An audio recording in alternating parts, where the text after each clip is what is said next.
வணக்கம்.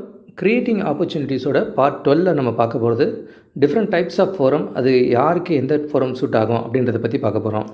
முதல்ல பார்த்திங்கன்னா நாலேஜ் ஃபோரம். இந்த எஸ்ஸு, எம்எம்ஏ, டை இந்த மாதிரி ஃபோரமில் வந்து நிறைய லேர்னிங்ஸ் கிடைக்கும் அண்ட் நெட்வொர்க்கிங்கும் கிடைக்கும். செகண்ட் வந்து ரெஃபரல் ஃபோரம்ஸ். பிஎன்ஐ மாதிரி ஃபோரமில் பார்த்திங்கன்னா டேரெக்டாகவும் இன்ஸ்டண்ட்டாகவும் நம்ம பிஸ்னஸ் எதிர்பார்க்க முடியும். ஆனால் அங்கே வந்து அதுக்கேற்ற டைம் அண்ட் எஃபர்ட் நிறைய போட வேண்டியிருக்கும். அடுத்து மூணாவது வந்து இண்டஸ்ட்ரி ரிலேட்டட் ஃபோரம்ஸில் இருக்கலாம். இப்போ பில்டர் அசோசியேஷன் ஆஃப் இந்தியா இல்லை ஒரு ஏசி கம்பெனி அந்த மாதிரிலாம் நீங்கள் எந்த இண்டஸ்ட்ரியோ அந்த இண்டஸ்ட்ரி சார்ந்த நெட்வொர்க்கில் இருக்கலாம். பொதுவாக ஒரே துறை சார்ந்த ஃபோரமில் வந்து பெருசாக பிஸ்னஸ் வாய்ப்புலாம் கிடைக்காதுன்னு. பட் எனக்கு வந்து என்னோடய பெஸ்ட் நெட்வொர்க்கு என் பில்டர்ஸ் நெட்வொர்க் தான் சொல்லுவேன். அந்தளவுக்கு நாங்கள் ஒருத்தர் சப்போர்ட்டிவாக இருந்துக்கிறோம்.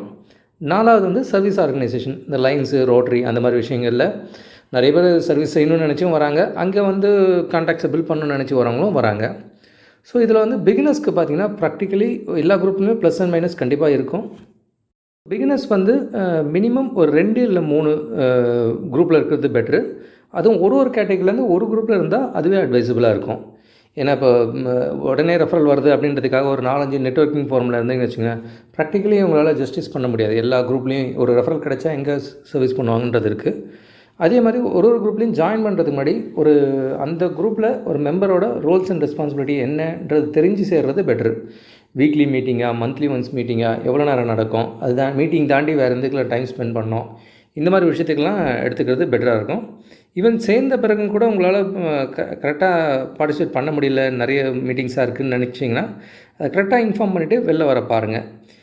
நான் கூட பார்த்திங்கன்னா பிஎன்ஏயில் சேர்கிறதுக்கு முன்னாடி எங்களோட பில்டர்ஸ் குரூப்பில் வந்து நான் ஈஸி மெம்பராக இருந்தேன். அந்த பதவியை விட்டுட்டு தான் வெளில வந்தேன்.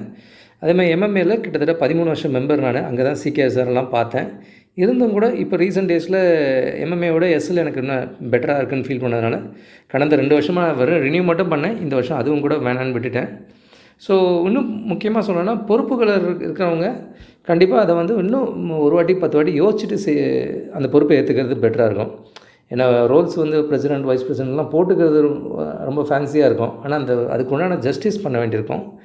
Same thing applies to WhatsApp group also. ஏன்னா நம்ம வந்து எப்படி நோ சொல்கிறதுன்னு தெரியாதனால தான் ஏகப்பட்ட குரூப்பில் இருக்கோம்.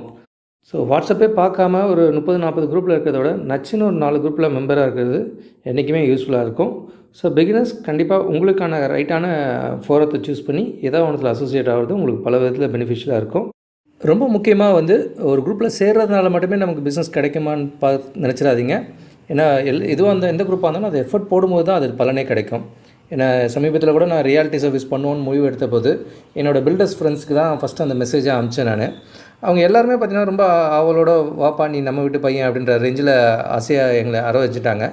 அது காரணம் என்னென்னா கடந்த 15 வருஷமாக எங்களுக்குள்ள இந்த ஃப்ரெண்ட்ஷிப் தான் வந்து அந்த மாதிரி பிஸ்னஸாக கன்வெர்ட் ஆகுது. ஸோ எந்த குரூப்பில் சேர்ந்தாலும் அந்த குரூப்புக்கு உண்டான நாம்ஸை சரியாக கடைப்பிடிச்சி உங்களையும் நீங்கள் சரியாக பயன்படுத்திக்கிறது யூஸ்ஃபுல்லாக இருக்கும். I am Jagadeesh, Kavya homes. ரெஃபரலை பற்றின எந்த தகவலாக இருந்தாலும் என்கிட்ட கேளுங்க. நன்றி, வணக்கம்.